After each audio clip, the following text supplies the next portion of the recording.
बिहार की जो स्थिति है वो देखकर लोग यही कह रहे हैं कि उत्तर प्रदेश में ज्यादा अच्छा होता है, वहां पर कम से कम इंसाफ मिलता हुआ नजर तो आता है। बिहार में तो ये हाल है, अपराधियों को छोड़ने के लिए सरकार जेल मैनुअल ही बदल देती है। अनुराग जी, उत्तर प्रदेश में भी तो आपराधिक मुकदमे वापस किए गए, तब तो आवाज किसी ने नहीं उठाई। अपराधियों पे मुकदमे वापस किए गए, किसने आवाज उठाई, मैं पूछना चाहता हूं। जब हमने बोला क्यों उठाए गए तो कह रहे हैं कि ये तो भाई कोर्ट से होता है।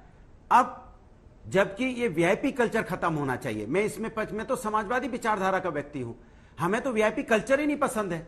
ये वीआईपी कल्चर क्यों होना चाहिए कि नेता के लिए अलग रूल, वीआईपी अगर कोई अधिकारी अलग रूल, गरीब के लिए अलग रूल? क्या मेरी जान या चित्रा की जान या किसी और अधिकारी की जान, नेता की किसी की जान अलग अलग होगी क्या? सबके लिए कानून एक समान होना चाहिए। अगर कोई आम व्यक्ति मरता है तो भी कानून वही लागू होना चाहिए जो वीआईपी मरता हो। ये नहीं है वीआईपी के लिए अलग कानून, हमारे लिए अलग कानून।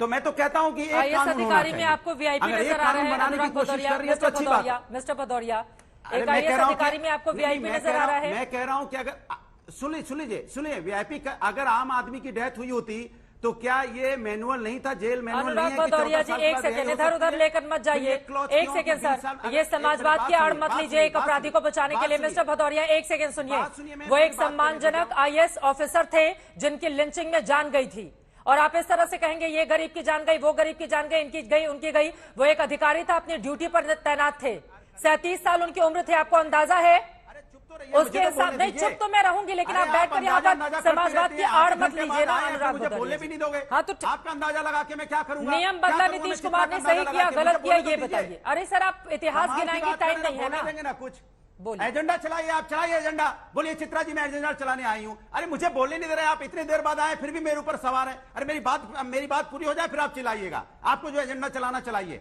मैं कह रहा हूं कि अनुराग भदौरिया एक आम व्यक्ति की जान, किसी भी, चाहे कोई आईएएस हो, चाहे आम आदमी हो, चाहे कोई भी हो, सबकी जान बराबर होती है नहीं होती? मेरा सवाल आपसे ये है। नीतीश कुमार ने नियम बदल के सही किया या गलत किया? मिस्टर भदौरिया, जिसकी हत्या हुई है मेरी पूरी संपत्ति उनके साथ है, लेकिन जान तो सबकी बराबर होती है ना।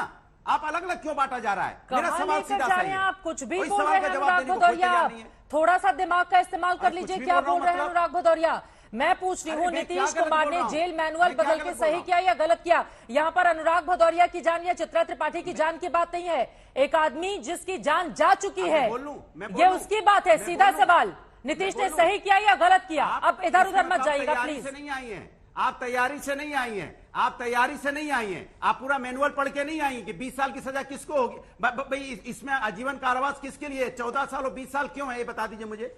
20 साल क्यों है या 14 साल क्यों है? अगर कोई पब्लिक सर्वेंट है तो उसके लिए आजीवन का मतलब होता है 20 साल। अगर कोई नॉर्मल आदमी है तो अगर पब्लिक सर्वेंट नहीं है तो 14 साल के बाद रिहा हो सकता है। मेरा दूसरा मतलब है, मेरा कहने का मतलब है, मेरी सिंपैथी सबके साथ है। हम कहते हैं कि कानून बराबर क्यों ना हो, ये रूल सबके लिए बराबर। अगर 20 साल है तो सबके लिए 20 साल हो।